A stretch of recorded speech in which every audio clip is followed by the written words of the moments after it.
Aujourd'hui, on va faire une leçon sur le discours direct et le discours indirect.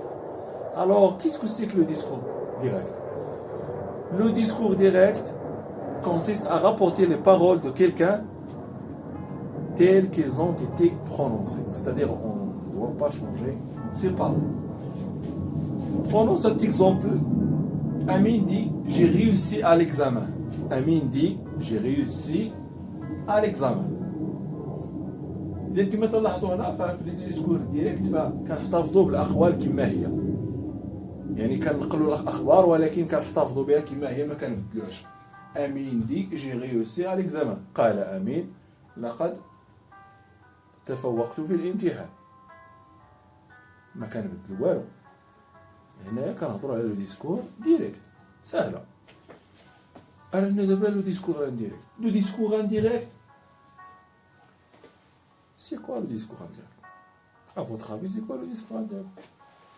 Le discours indirect, tout simplement, c'est de rapporter les paroles de quelqu'un.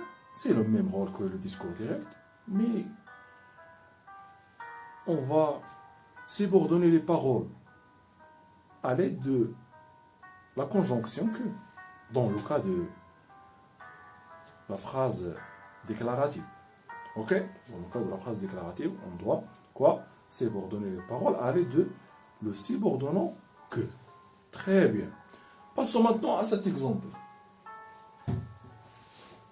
Amine dit qu'elle a réussi à l'examen. Dans cet exemple, on comprend la même chose que le premier exemple. Mais il y a une différence entre les deux phrases. La première phrase, on a les deux points. Et quoi? Les deux points et les guillemets. Très bien. Mais dans la deuxième phrase, on a le subordonnant que. Maintenant, on sait la différence entre les deux. Lorsqu'on a les deux points et les guillemets, il s'agit de quoi? Du discours direct. Et lorsqu'on a une phrase de cette forme, dans le cas du discours direct, et une phrase déclarative, on dit qu'il s'agit d'un discours quoi? Indirect. Très bien. Maintenant, la question qui se pose, si vous passez du discours direct au discours indirect, quelles sont les modifications à effectuer? Très bien. Pour répondre à cette question, on a 4 choses à respecter. La première chose, c'est les guillemets et les deux points disparaissent.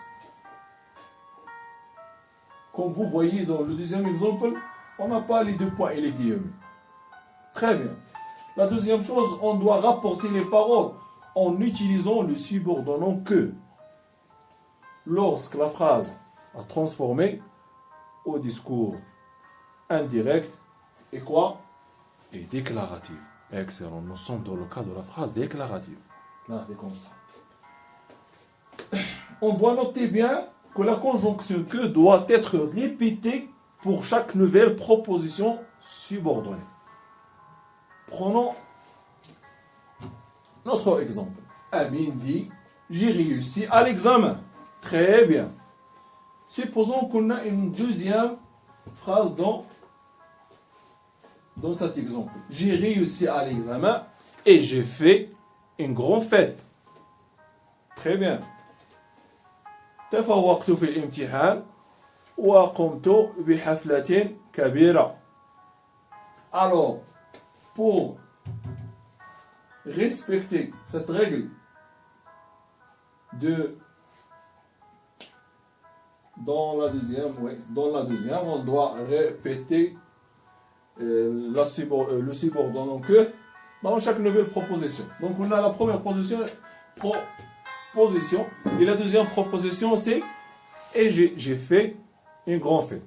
Alors, lorsqu'on veut rapporter les paroles, on va répéter que 2 fois parce qu'on a 2 propositions. Amin dit qu'il a réussi à l'examen et qu'il a fait une grande fête. Très bien. Passons maintenant à troisième chose. Les pronoms personnels et les adjectifs possessifs changent et prennent la forme de la personne à qui ils se rapportent. Très bien. Prenons cet exemple. Ce pronom personnel je, il devient il. Supposons que on a, pour ajouter un adjectif possessif, j'ai réussi à l'examen et j'ai invité mes camarades à une grande fête. Très bien. Et j'ai invité mes camarades à une grande fête. On a l'adjectif possessif, mais. Très bien. Alors, lorsqu'on veut transformer la phrase au discours indirect, mais devient quoi? Devient c'est. Très bien. Amin dit qu'il a réussi à l'examen et qu'il a invité ses camarades à une grande fête. Très bien, c'est ça l'exemple. Passons maintenant aux quatrième chose. La quatrième chose, c'est que les temps verbaux changent également.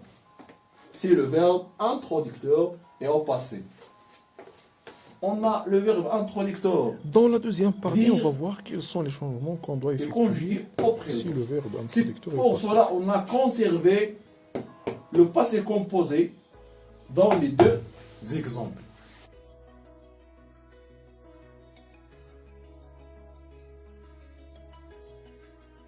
Cette deuxième partie, on va voir les changements qu'on doit effectuer au verbe si le verbe introducteur est au passé. Très bien. Alors, lorsque le verbe introducteur est conjugué au passé, le temps du verbe change de la manière suivante. Très bien. On est d'accord que le verbe introducteur est au passé. Maintenant, les verbes. Si les verbes sont conjugués au présent, alors, au discours indirect, deviennent à l'imparfait.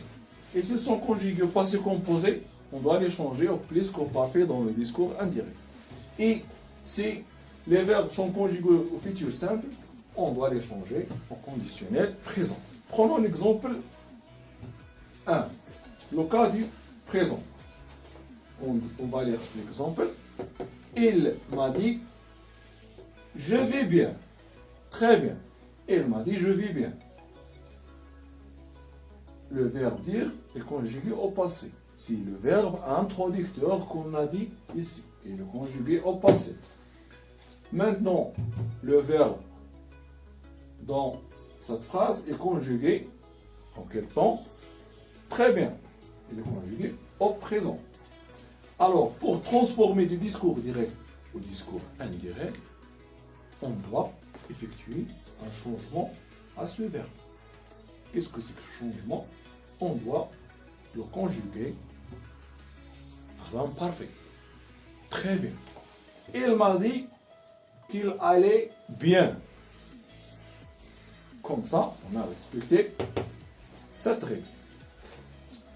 Prenons le deuxième exemple, le cas du passé composé. L'exemple dit, il m'a dit, j'ai tout vendu. Il m'a dit, j'ai tout vendu. Alors, on a toujours le passé et on a ici le passé composé. On a le verbe vendre et l'auxiliaire avoir. Donc, pour passer au discours indirect, on doit conjuguer le verbe au plus qu'au parfait. Et voici l'exemple. Il m'a dit qu'il avait tout vendu. Il m'a dit, j'ai oublié ici